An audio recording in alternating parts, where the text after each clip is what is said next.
Hola, hola, bienvenidos nuevamente a un video de este canal Filosofía Barata, donde hablamos temas que son relevantes, temas que están sucediendo en el internet y que a algunas personas les puede interesar. Hoy decidí hacer un video que probablemente pueda traer algunas controversias porque es un tema que ha estado muy en tendencia últimamente por todo lo que está sucediendo en Venezuela, pero yo como venezolana he visto que quizá muchas personas no conocen exactamente cómo es nuestra historia y el por qué Venezuela, siendo un país petrolero, llegó a estar en esta situación. Así que yo me di la tarea de investigar y voy a tratar de contarles la historia de Venezuela de una manera entretenida, de una manera relajada, con peras y manzanas para que todos podamos entender. Debo confesar que yo tampoco conocía toda la historia como tal de Venezuela porque obviamente pues hay mucho detrás, hay muchas cosas que yo he vivido personalmente, hay muchas cosas que te cuentan en la escuela, que tú aprendes en la escuela, pero hay muchísimas otras cosas más que son demasiado profundas, políticas, económicas, que quizás se te escapan, así que tuve que hacer una investigación para traer aquí los puntos claros de qué es lo que quiero enseñar. Y bueno, sin más, empecemos. Esto lo voy a hacer de una manera, como digo, relajada. Así que calmémonos. Aquí esto no se trata de derechas, de izquierdas o si eres ambidiestro. A mí no me importa. La verdad, aquí vamos a hablar de la realidad y la historia de un país de parte de una persona pues que lo conoce. Lo conoce sobre todo en estas últimas décadas. Sabe lo que está pasando y entiende. Entonces, si a ustedes les interesa, quédense. La historia de Venezuela en sus inicios es muy parecida a la historia de muchos países de Latinoamérica. O sea, fue conquistada por los europeos, en nuestro caso por los españoles, que bueno, fue la gran mayoría de todos los países latinoamericanos fueron colonizados por españoles. Y bueno, sucedió exactamente lo mismo que sucedió en casi todos los países. El país se intentó independizar, hubieron luchas, hubieron guerras civiles, hubieron situaciones, hasta que al final se firmó el Acta de Independencia. Esto fue en el 1811, lo logró Simón Bolívar, un hombre ilustre para nuestro país. Y bueno, a partir de esto el país empezó a progresar. Obviamente hubieron muchísimas cosas que se tuvieron que luchar después. Aunque había un acta firmada de que éramos independientes como país, aún seguían habiendo estas luchas internas. Obviamente los países de Latinoamérica tuvieron una lucha, han tenido una lucha bastante larga para lograr una estabilización y una democracia en sus países. Esto es conocido por todos, o creo yo que casi todos los países de Latinoamérica han tenido esta misma historia o muy similar. En 1830 Venezuela se separa de la Gran Colombia y se convierte en lo que hoy es Venezuela, porque para los que no saben, Venezuela y Colombia antes eran un solo país, pero en 1830 se separaron. Aquí siguieron muchísimas otras luchas, ya saben, lo mismo, gente peleando por el poder y bueno, de todo, pero Venezuela continuó.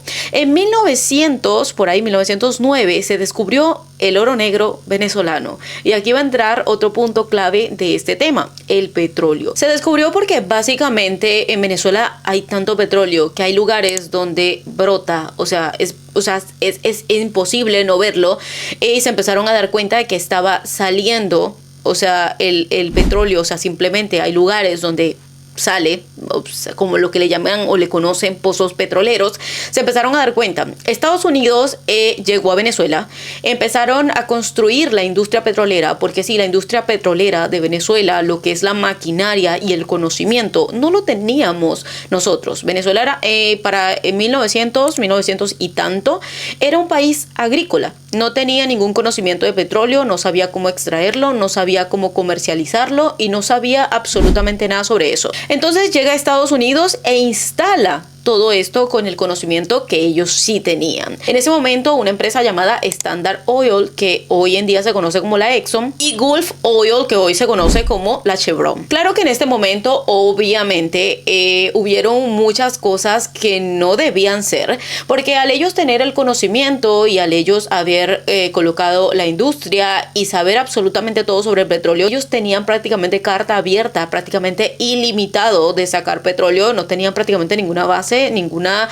reglamentación. Ellos llegaron allá y empezaron a sacar petróleo y la ganancia que le daban a Venezuela era prácticamente marginal. En ese momento Venezuela no estaba viendo el reflejo de la riqueza que se estaba extrayendo del país, porque en ese momento pues no teníamos el conocimiento para tal cosa, ni siquiera sabíamos cómo se manejaba tal industria. Al ellos tener el conocimiento, pues obviamente tomaron la batuta de todo Y fue años después cuando esto se empezó a renegociar con las industrias extranjeras para poder Venezuela obtener beneficio de sus riquezas. Fue para 1949 cuando bajo el mandato de Isaías Medina Angarita se implementó el modelo 50-50, lo que quería decir que Venezuela se iba a quedar con 50% de las ganancias y las empresas extranjeras se iban a quedar con 50% de las ganancias, o sea, mitad, mitad. Y fue para esos años cuando Venezuela por fin empezó a recibir beneficios del famoso oro negro. Empezaron a abrirse universidades dando carreras que hacían que las personas tuvieran el conocimiento para poder manejar la industria petrolera. Estas empresas extranjeras financiaron que personas pudieran estudiar estas carreras y compartieron sus conocimientos con el venezolano para poder tener mucha más mano de obra y más personas capacitadas para poder manejar la industria petrolera. A fines de la década de 1930, las empresas comenzaron a emplear geólogos e ingenieros venezolanos.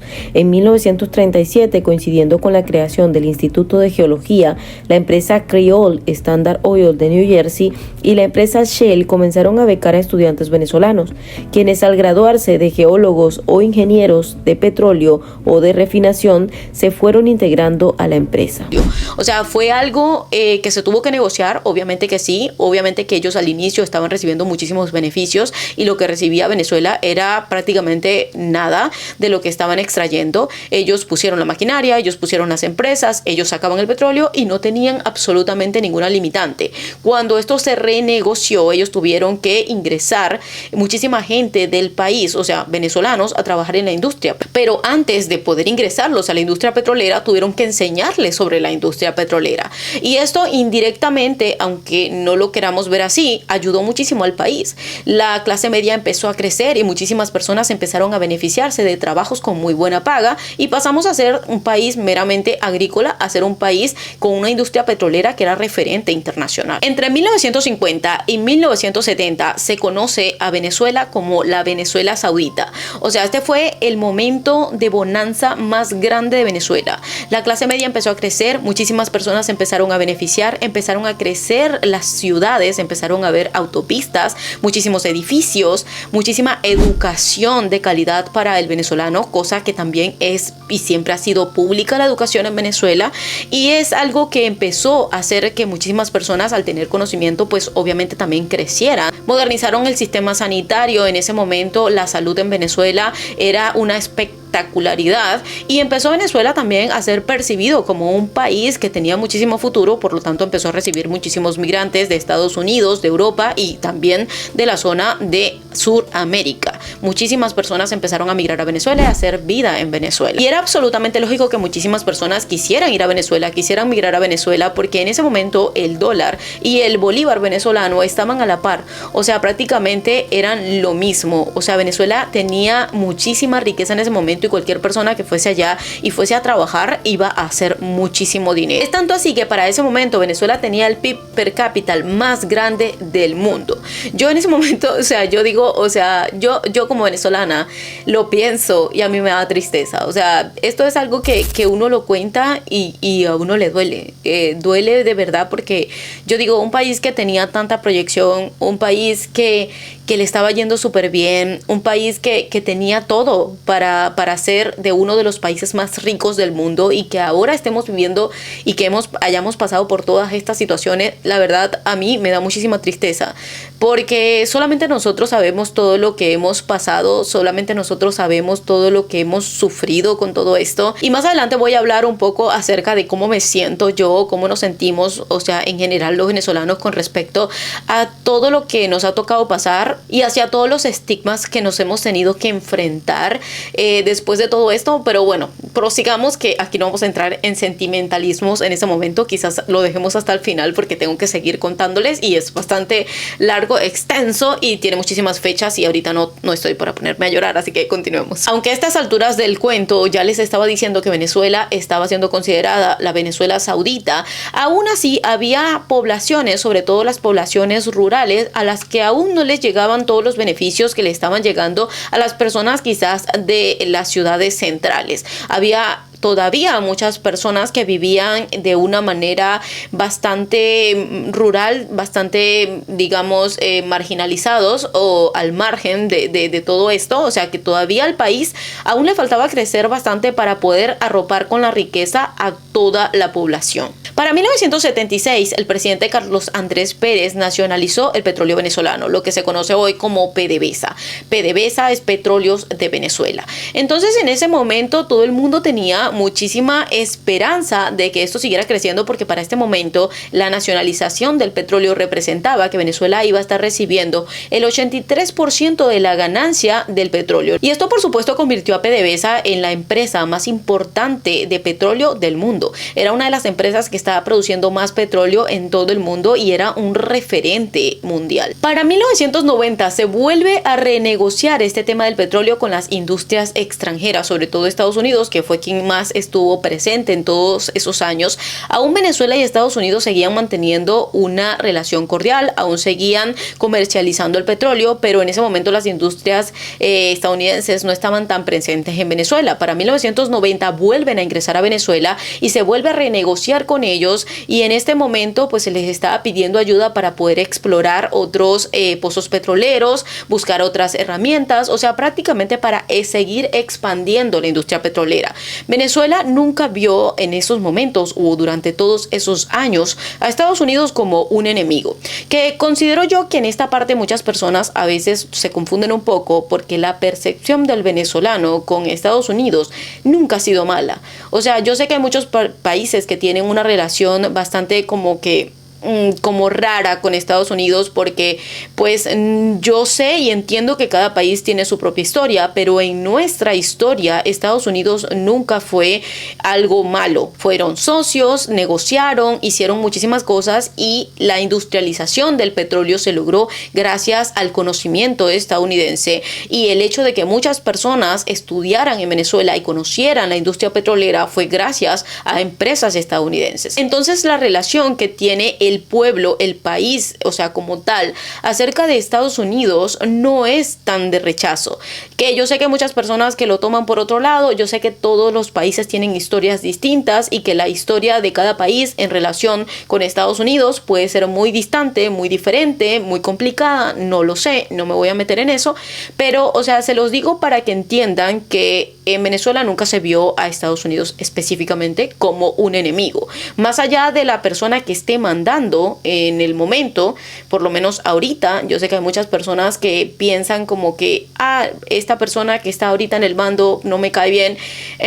Sí, pero Venezuela no ve a Estados Unidos como la persona que está mandando, sino básicamente como el sistema o las empresas como Chevron, Exxon y todas las empresas que han sido aliadas de Venezuela durante muchísimo tiempo para poder extraer el petróleo, para poder expandir la industria petrolera. O sea, no específicamente tiene que ver con la persona que esté mandando en este momento.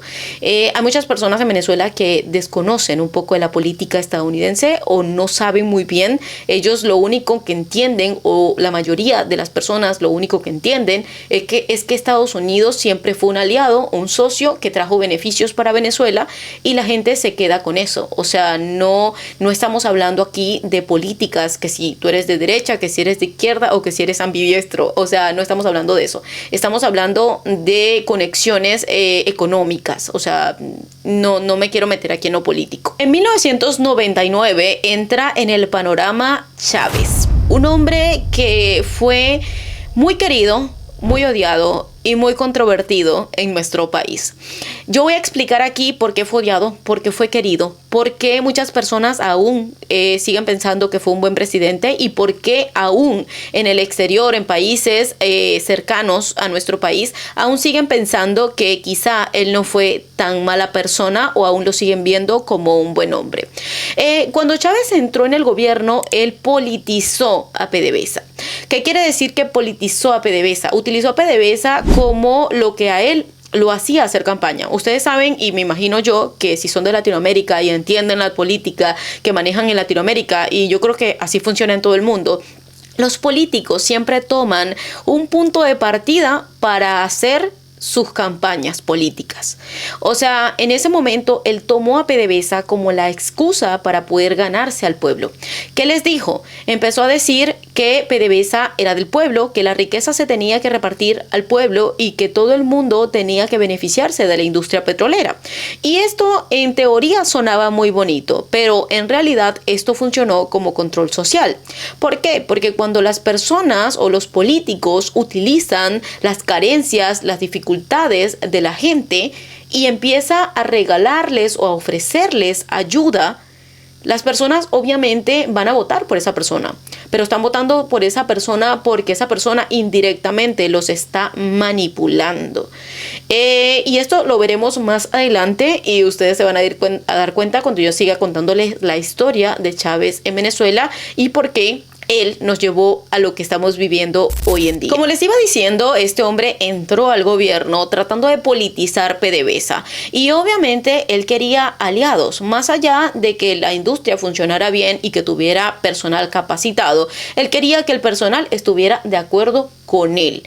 No le importaba si los ingenieros eran buenos, si los trabajadores tenían muchos años. A él no le importaba absolutamente nada, solamente le importaba que ellos estuvieran de acuerdo con sus políticas. En el 2003 existió lo que se le conoce como el paro petrolero. Muchas personas que no estaban de acuerdo con la manera en que Chávez quería llevar la industria petrolera y la politización que le estaba haciendo de la industria petrolera, decidieron hacer un paro. No quisieron trabajar, pararon toda la producción como en modo de protesta porque no estaban de acuerdo con las políticas de Chávez. ¿A qué derivó todo esto? 18,000 personas fueron despedidas de la industria de petróleos de Venezuela, lo que hoy se conoce como PDVSA. Así que, señor Eddie Ramírez, muchas gracias. Está usted despedido, caballero. Está despedido también. Muchas gracias por su servicio. Señor Juan Fernández, está despedido de Petróleos de Venezuela. Usted fue hasta el día de hoy gerente funcional de planificación y control de finanzas. Vean ustedes el nivel de esta gente. Se convirtieron en saboteadores de una empresa que es de todos los venezolanos.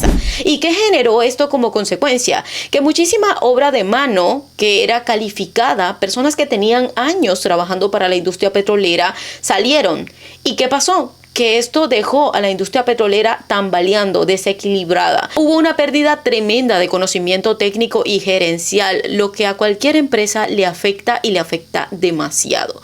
¿Qué se hizo en lugar de buscar personal capacitado o tratar de conciliar con esas personas y llegar a un acuerdo? Se reemplazó al personal capacitado por personas que estuvieran de acuerdo con la política que estaba manejando Chávez en ese momento, a lo que vuelvo y repito, él politizó PDVSA. Él no quería mano de obra capacitada y que llevaran a la industria a ser más grande cada día, sino que le importaba que los que estuvieran allí adentro estuvieran de acuerdo con él y asumieran que todo lo que él decía se hiciera al pie de la letra. Y ustedes se preguntarán, si ya la mano de obra capacitada de PDVSA no estaba porque había sido despedida, ¿en manos de quién o quiénes quedaron al frente de PDVSA? Hay que recordar que Chávez era un ex militar y su modo de ver la vida era por medio de jerarquías. Así que su mejor idea fue poner a militares que no le llevaran la contraria en ninguna de sus políticas. Al otorgar a los militares control de la mayor fuente de divisas del país, Chávez se aseguró de dos cosas. Una, de que su apoyo fuera indiscutido, y aparte creó una dependencia mutua de los militares, que obtenían poder económico y manejo de los recursos, mientras que el gobierno mantenía la estabilidad interna frente a posibles alzamientos. Esto fue punto clave de que Chávez se mantuviera tanto en el poder, porque al tener a la Fuerza Armada de su lado, obviamente porque ellos tenían también sus propios intereses por medio de todos los beneficios que habían conseguido apoyando a Chávez, pues obviamente iban a defender su gobierno a capa y espada. ¿Y qué pasa cuando se prioriza la ideología por encima de la eficiencia de la producción de una empresa? Que la empresa empieza a presentar muchísimos fallos. Hubieron muchas personas que al no no saber lo que hacían, dañaron muchísimas cosas, no se le hacía el mantenimiento correcto a la maquinaria y fue así como la industria petrolera fue quedando obsoleta, no se le hicieron los reemplazos que se debían, muchísimas personas hicieron corrupción, se robaron dinero y con esto no quiero decir que anteriores años de Chávez no hubiera corrupción, la corrupción en Venezuela siempre existió, pero antes por lo menos las cosas funcionaban medianamente o había cierto límite o ciertas cosas que aún se manejaban con cierta discreción y no era como tan abusivo. Para estos momentos, las personas que él colocó en esos lugares no solamente no tenían el conocimiento para poder manejar la industria petrolera, sino que no tenían ni siquiera la ética moral para poder manejar el dinero que tenían en sus manos. Entre el 2003 y el 2012 también empezaron a suceder una serie de situaciones que llevaron al país a estar hoy en día en la situación en la que está. Y es que Chávez, con esta idea de socialismo y de comunismo, empezó a expropiarle las empresas a sus dueños. Es como que, tú tenías unas tierritas y estabas sembrando, no sé, por allá estabas sembrando tomate y lentejas, pero él consideraba que todo se tenía que repartir y todo tenía que ser nacionalizado. Entonces llegaban y le decían, mire, ¿sabes qué? Tú, Felipe, no puedes tener tanta tierra. Te vamos a quitar las tierras que tienes y se las vamos a repartir al pueblo, a la gente. Entonces empezó a quitarle empresas grandes, productivas y que estaban trayendo beneficio al país, se las quitaban, las nacionalizaban y luego se las entregaban en modo de cooperativas a personas que quizá ni siquiera tenían el conocimiento para poder manejar esas tierras, tal cual como pasó con PDVSA. Lo mismo pasó, pero con otras industrias, pasando por la industria agrícola, pasando por la industria de electricidad y telecomunicaciones y por último con la industria pesada, hierro, aluminio y cemento. Expropio todas las plantas. Yo propongo expropiación. Y ahí lo que están en unos negocios, expropiación. Expropiar. Bueno, Agroisleña está expropiada. Ya está lista la expropiación. El Margarita Hilton está expropiado, pues. Ustedes quieren ver la inmensa estupidez que provoca el socialismo. Este caso lo explica mejor que nada. Bueno, Agroisleña está expropiada. Agroisleña está expropiada. En Venezuela había una empresa agrícola espectacular que se llamaba Agroisleña. Después de 52 años no había rincón en la Venezuela agrícola donde no hubiera una oficina de Agroisleña. Agroisleña le daba a los grandes productores, a los medianos, a los pequeños y a los campesinos todo. Semillas, abonos, fertilizantes, insecticidas, asistencia técnica, todo además financiado. Al final, los productores terminaban pagando la Agroisleña con parte de la cosecha. Todos los productores se beneficiaron de esa empresa, pero los más beneficiados fueron los campesinos, los pequeños productores, los que tenían una pequeña parcela, los que no tenían músculo económico para autofinanciarse y necesitaban más la asistencia técnica. El gobierno la expropió y la convirtió en agropatria. El argumento fue que los dueños de Agroisleña estaban haciendo dinero a expensas de los campesinos. Agroisleña no le quitaba nada a nadie, más bien generó riqueza para todo el mundo. Yo quiero invitarlos a escuchar a la gente del campo. Acompáñenme a conocer la Venezuela profunda. La Agroisleña era una empresa que financiaba a los productores, ¿verdad? De hecho, les aseguraba la compra de la misma producción.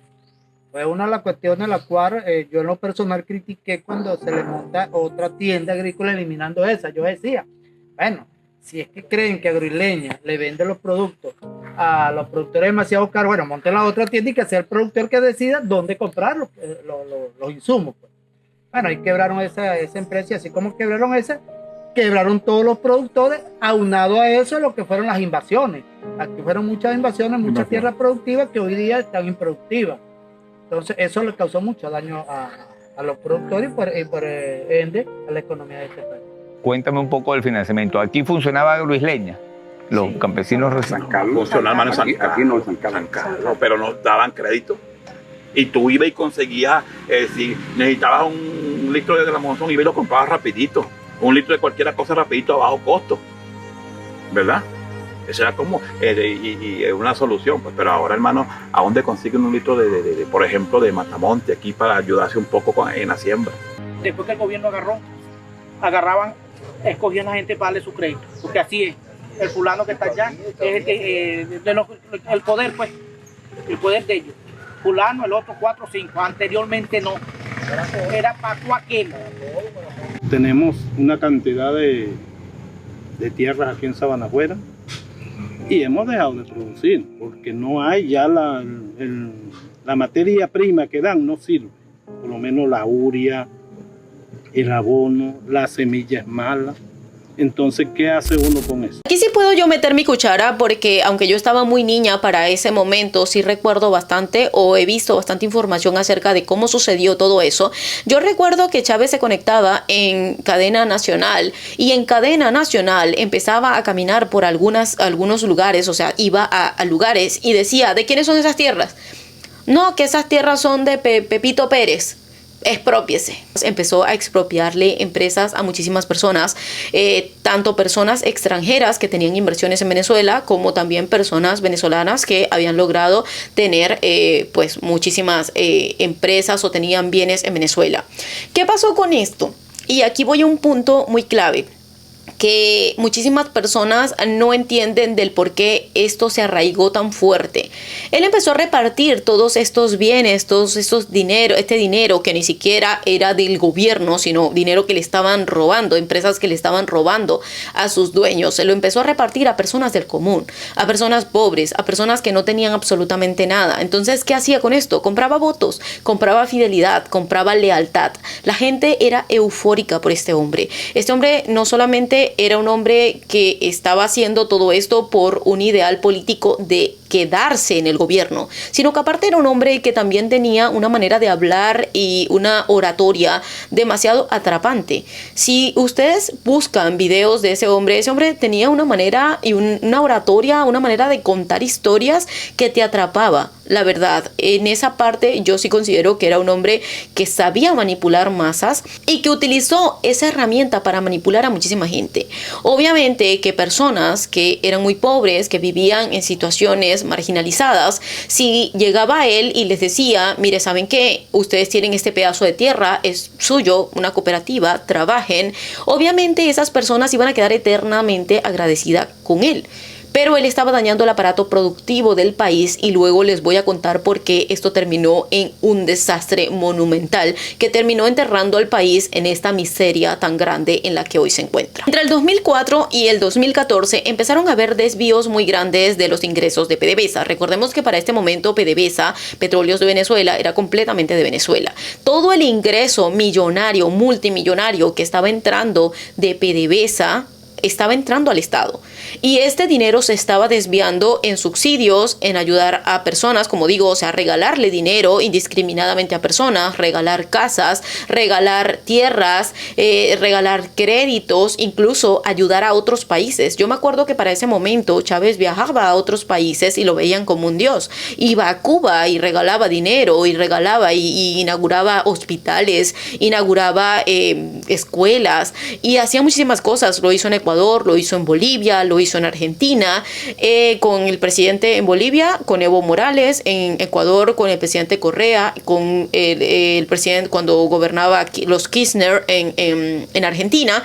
Y todo este hombre lo hacía no específicamente porque él era la Madre Teresa de Calcuta, que quería hacer el bien para todo el mundo. Lo estaba haciendo porque él quería conseguir alianzas políticas. Utilizaba el dinero del petróleo para conseguir alianzas políticas y que crearan como una fidelidad a él y más adelante no se opusieran a que él se quisiera quedar indefinidamente en el poder en Venezuela. El dinero se estaba gastando a manos llenas. ¿Y qué estaba pasando en ese momento con la industria petrolera de Venezuela? No se le estaba haciendo mantenimiento, el dinero se estaba desviando, muchas personas hacían corrupción, se robaban el dinero, se iban del país, hacían muchísimas cosas menos atender a la maquinaria que en algún momento iba a llegar a su colapso si no se le estaba haciendo el mantenimiento correcto. Las personas que estaban allí trabajando ni siquiera tenían conocimiento de lo que estaban haciendo y lo único que estaban haciendo era fiesta con el dinero. Mientras tanto, Venezuela era sumamente dependiente del petróleo.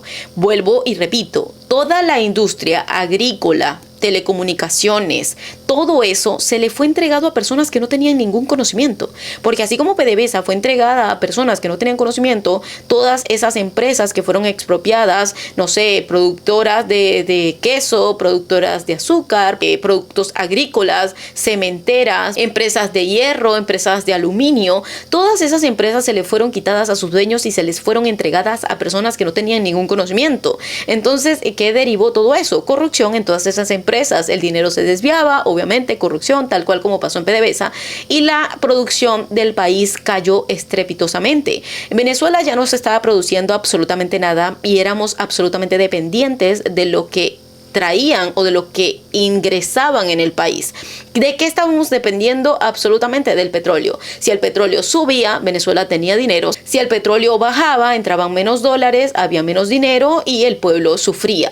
¿Qué pasa cuando tú pones todos los huevos en una sola canasta? No es bueno colocar los huevos en una sola canasta. Depender de un solo ingreso en un país donde hay tanta gente, un país tan grande, es sumamente riesgoso. Y mientras tanto, ni siquiera tienes un ahorro por si alguna cosa sucede, sino que estás utilizando los ahorros para estar comprando influencias y estar pagándole a amiguitos de otros países para que te aplaudan y te veneren y seguir arraigándote en el poder, como que no era una muy buena idea y era una bomba de tiempo.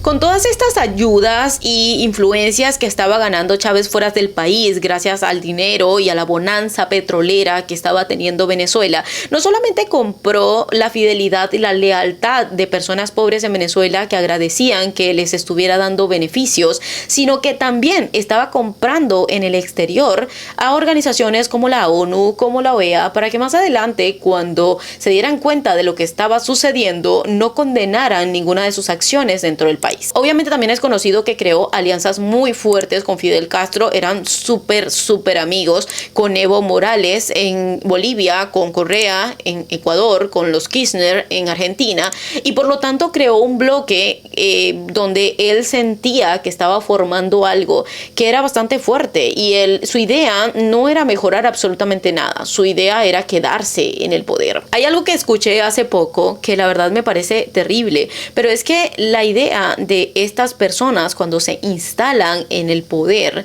no es ayudar al pobre, es mantener al pobre pobre, porque cuando el pobre deja de ser pobre y aprende y tiene acceso a educación, en ese momento entiende que no quiere esperar nada, no quiere que le regalen nada, quiere tener el suficiente ingreso como para poder elegir lo que quiere. El presidente Chávez que quería conversar con él sobre los problemas económicos y financieros que se le avecinaban al país. Y entonces él me dice, pero sí, con un cinismo enorme, usted no ha comprendido la revolución. La revolución se trata de mantener a los pobres pobres, pero con esperanza. Porque los pobres son los que votan por nosotros, los pobres son los que nos dan el poder. No los podemos sacar a la clase media, porque dejan de ser pobres y pasan a ser nuestro enemigo. Yo opino que es muchísimo mejor un país donde hay poder adquisitivo y tú puedes trabajar para poder obtener todo lo que tú quieres y no tener que esperar que el gobierno me dé a mí lo que ellos quieran darme. Es muchísimo mejor que yo trabaje y me gane lo mío y yo pueda ir al supermercado y elegir el champú que a mí me gusta, la leche que a mí me gusta, la harina que a mí me gusta, y no ser sumamente pobre y dependiente del Estado, tanto al punto de que son ellos los que deciden qué champú me envían, qué harina me dan o qué leche ellos les gustaría ofrecerme. La verdad es que en Venezuela se ha manejado por muchísimo tiempo unas cajas que le llaman las cajas del CLAP, donde ofrecen harinas horribles, leches horribles, o sea, todo terrible. Pero la gente se ha acostumbrado tanto a estos subsidios por parte del Estado y el Estado los acostumbró a darle el pescado y no a pescar, que la gente está acostumbrada a esto. No digo que todos, la gran mayoría de los venezolanos están en desacuerdo con todo esto que ha sucedido y están ansiosos de un cambio, pero sí hay una cantidad de personas que al no tener acceso a educación creen que esto es lo correcto y creen que esto es lo que está bien. Y esto fue lo que mantuvo a Chávez durante tantos años en el poder y lo que generó todo este problema. Gente que se acostumbró o le creó lealtad porque en ese momento creyeron que era la única persona que se preocupaba por ellos. Yo, si soy sincera, creo que los gobiernos anteriores a Chávez tampoco eran perfectos y que generaron que hubiera un descontento tan grande de la parte trabajadora, de la parte obrera, que hicieron que cuando Chávez llegara lo vieran como un salvador, que al principio parecía que era un salvador, porque les estaba dando casas, porque les estaba dando tierras, pero no se las estaba dando porque los estaba haciendo de buena voluntad para ayudar a la parte obrera o a la gente pobre. Lo estaba haciendo para crear lealtad en ellos, para crear súbditos, para que nunca nadie se atreviera a llevarle la contraria, porque él quería que lo veneraran y quería quedarse ahí. O sea, era para crear fidelidad, no era para sacar a nadie de la pobreza. Porque si fuese así, las personas que lo apoyaban o aún lo siguen apoyando, que son una pequeña minoría del país, fueran ricos todos y no lo son.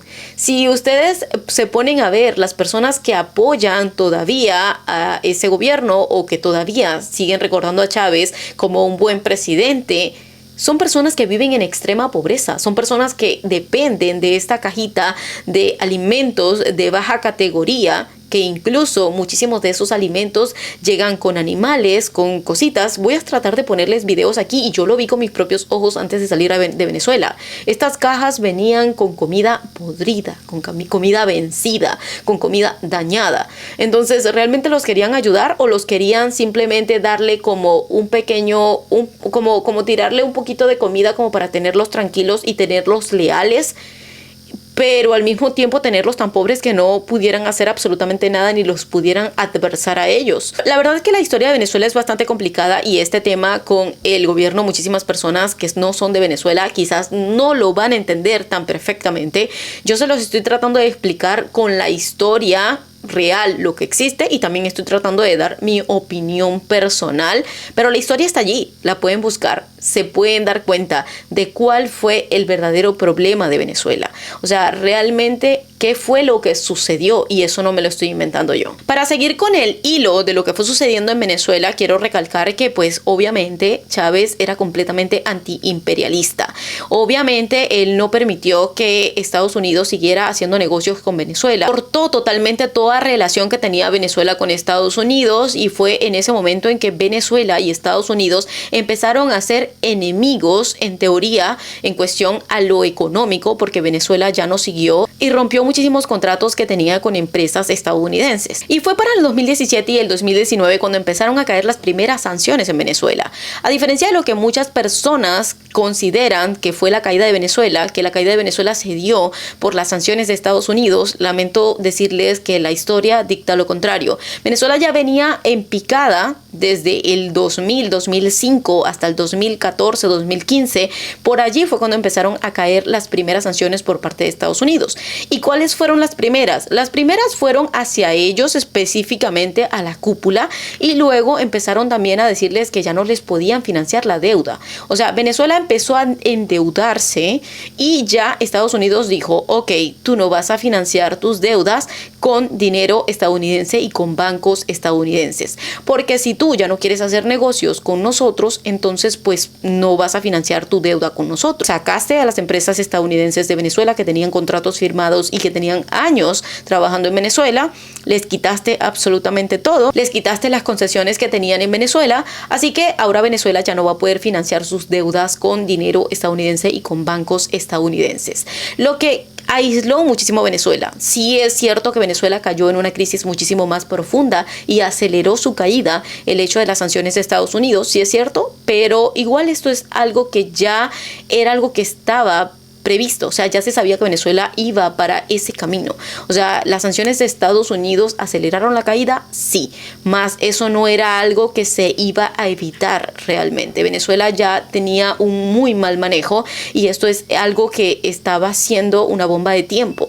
Realmente sí aceleró, pero no fue específicamente la causa. Específicamente, ¿qué generó las sanciones de Estados Unidos en Venezuela? Primero y principal, como vuelvo y repito, les impidieron refinanciar sus deudas con dinero estadounidense y con bancos estadounidenses, pero por otro lado también les impedía o les o sea, como que les limitaba a hacer negocios con otros países. También, por otro lado, pues no podían comprar de repente los repuestos que necesitaban para la industria petrolera, porque esos repuestos eran producidos en Estados Unidos y como ya no tenían trato, pues todo eso fue acelerando la caída. Venezuela dejó de producir petróleo, o sea, la industria petrolera empezó a pararse porque obviamente la maquinaria estaba sumamente deteriorada, ya no tenían los mismos convenios, empezó Venezuela a endeudarse y ahí fue cuando el pueblo empezó a sentirlo de verdad. Del año 2016 en adelante, yo diría que desde antes, desde la muerte de Chávez, Venezuela se fue en una situación tan horrible que la gente tenía a veces dinero para comprar, pero no había que comprar. La gente, cuando veía un camión de comida, lo perseguían y saqueaban y se golpeaban por la comida, porque la escasez era pero tan grande, pero tan fuerte, que a veces no había absolutamente nada. En los anaqueles fue una situación terrible y fue lo que generó la mayor diáspora, la primera diáspora, donde empezaron a salir cantidades y millones de personas, incluso hasta caminando, porque el hambre de verdad nos estaba matando. O sea, era absolutamente horrible. ¿Y por qué se estaba produciendo todo esto? Porque al no entrar dólares a Venezuela, al no tener relaciones con Estados Unidos, ya no entraban divisas en Venezuela, no entraban dólares, y como Venezuela no estaba produciendo absolutamente nada porque toda la industria interna pues se deterioró en el momento en que este hombre expropió y le quitó las empresas a sus dueños, pues no teníamos absolutamente nada, no entraban ni siquiera los insumos químicos agrícolas que se necesitaban para producir pues los alimentos, o sea, no teníamos absolutamente nada y era sumamente horrible. Dependíamos completamente de lo que el gobierno negociara y entrara al país.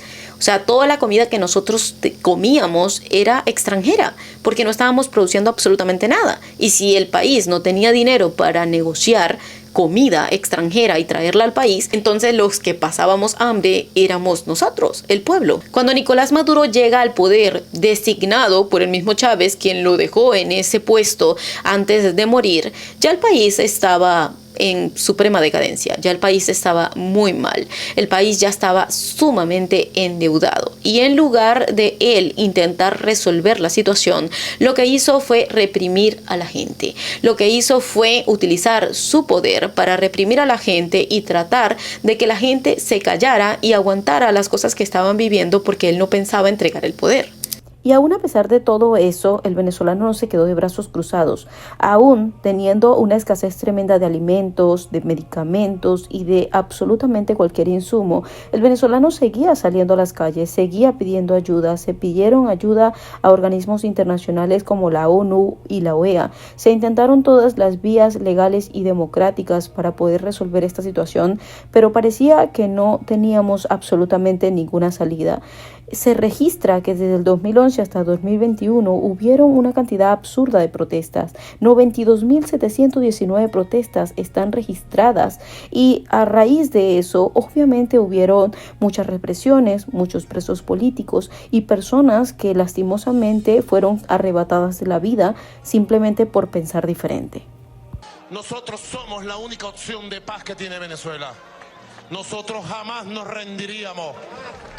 Y lo que no se pudo con los votos, lo haríamos con las armas. En el 2023 intentaron hacer alguna reconexión con Estados Unidos cuando Estados Unidos estaba bajo el mandato de Joe Biden y intentaron hacer alguna conexión con la Chevron. El país ha mejorado un poquito, digamos, después de toda esa situación. Sin embargo, la represión en Venezuela cada día es más fuerte. Hablar de estos temas es sumamente delicado. Incluso yo podría decir que estar haciendo este video para mí es sumamente complicado. Yo con esto me gano el no volver a entrar a mi país, el no poder, porque que no se puede, o sea, es muy difícil hablar de este tema porque muchas personas a veces no lo entienden, creen que es mentira, creen que no es cierto. Yo me comunico con personas en Venezuela constantemente y ahora que sucedió todo esto, después del 3 de enero, que supongo que ya todos estarán enterados y si están viendo este video es precisamente porque todo lo que ha sucedido en Venezuela hace que muchas personas en este momento estén interesadas en este tema, pero con todo esto que sucedió, muchas personas se preguntaban por qué las personas adentro no estaban celebrando. No celebran porque en Venezuela hay una psicosis colectiva tan grande con respecto a la represión que ha habido durante años, que las personas no se sienten libres de poder hacer absolutamente nada, porque ya saben lo que pasa, ya saben lo que sucede. Es algo que es sumamente duro. Es algo que no les podría yo explicar porque es algo muy difícil de entender para quien no lo ha vivido. Para algunas personas esto puede sonar distópico, incluso dramático, pero hay muchísimos testimonios de esto. O sea, no solamente lo digo yo, lo dicen muchísimas personas venezolanas e incluso personas que no son venezolanas. Hace poco, con todo lo que ha sucedido en Venezuela, han estado liberando presos políticos, y dentro de los presos políticos hay personas que son francesas, hay personas que son italianas, hay personas que son españolas, personas que no son precisamente venezolanas, que cuentan también esto. O sea, que estuvieron presos por ir allá, por hacer periodismo, por hacer cualquier cosa, por intentar destapar lo que estaba pasando en Venezuela, y no se los permitían y los metían preso. Lo que está pasando en Venezuela es sumamente fuerte, sumamente delicado, no ha terminado, aún sigue, aún continúa. Ahorita están en un proceso de transición y esperemos que esto sea algo para bien. Hay muchas personas que dicen, no, que porque se alegran, que porque Estados Unidos se va a meter en su país, que porque esto y porque lo otro. Yo entiendo que muchas personas vean a Estados Unidos como un enemigo, pero para nosotros en sí, realmente no es que los veamos como un salvador, sino que históricamente la relación de Venezuela y Estados Unidos ha sido una relación que ha traído beneficio para Venezuela. O sea, no ha sido una relación mala para Venezuela. Probablemente para otras personas Estados Unidos les ha traído problemas en sus países, pero para Venezuela es la representación de que ellos abrieron la industria petrolera y que cuando las empresas estadounidenses estuvieron en asociación con la industria petrolera de Venezuela, hubo mucho dinero para la gente, hubo estabilidad y la gente se aferra a eso. De todas maneras, esto es algo que es muy difícil, la verdad. Hay muchos puntos de vista de personas que están afuera. También hay personas que están adentro que probablemente tienen mucha incertidumbre con todo lo que vaya a suceder o con lo que esté sucediendo con Venezuela próximamente. Pero la gente, en fin, está esperanzada que después de 27 años por fin sucede algo. De que no suceda nada a que suceda algo, pues la gente prefiere que pase algo. Es muy fácil a veces decir no, que yo no opino, que yo no quiero, que a mí no me gusta.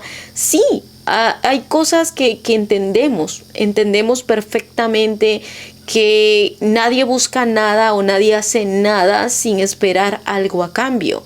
Sin embargo, si tenemos que entregar parte, o eso es lo que la mayoría piensa, si tenemos que entregar parte de nuestras riquezas y compartir nuestras riquezas para que el pueblo vuelva a tener comida, electricidad, agua, cosas tan básicas, o sea, para el ser humano, pues la gente considera que está bien. Yo sé que hay muchas personas que no van a opinar eso, yo sé que hay muchas personas que opinan diferente, yo sé que hay muchas personas que piensan que no entendemos realmente lo malo que puede llegar a ser todo esto. Sin embargo, para mí esto no se trata meramente de política o meramente de que yo soy de izquierda, de derecha o esto y lo otro. No se trata de eso, se trata de que hay un pueblo que ha estado por años pasando situaciones muy complicadas.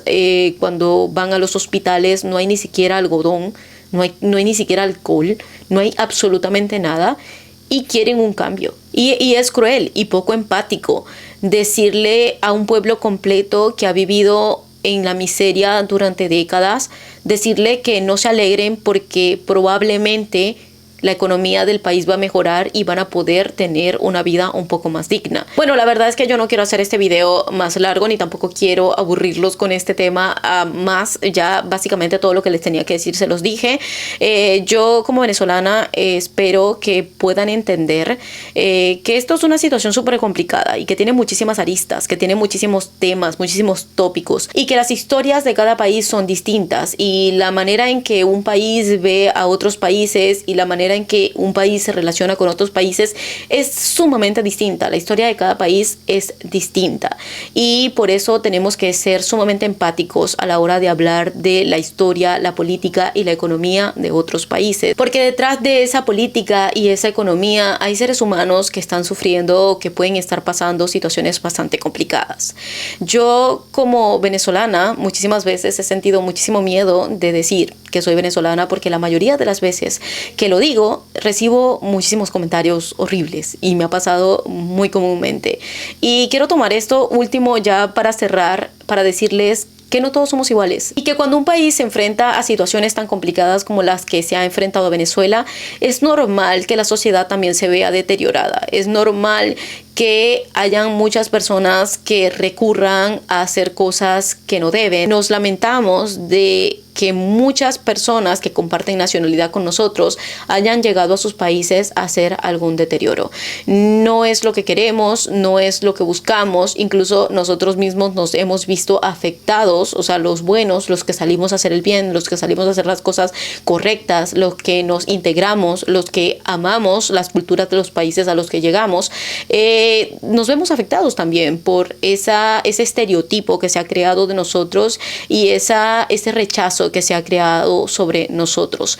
Y la verdad lamento muchísimo eso, pero más allá de todo eso, sé que Venezuela es un país que tiene una cultura muy bonita, que tiene muchísimo por ofrecer y que la gente venezolana es sumamente bondadosa y sumamente humilde.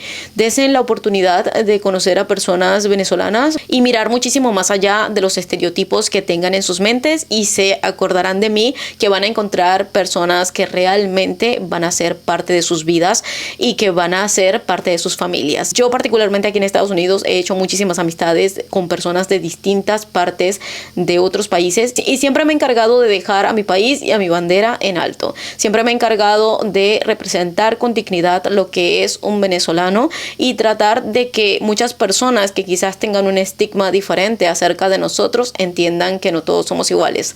Les agradezco muchísimo por haber visto todo este video, les agradezco muchísimo por interesarse por la cultura de mi país y bueno, nos vemos en otro video, quizás no tan complicado como este. La verdad pensé muchísimo en si hacerlo o no hacerlo porque estos temas son bastante delicados, pero igual de todas maneras, si llegaron hasta este punto, les agradezco muchísimo. Esto fue Filosofía Barata con Ale y nos vemos en la próxima. Bye.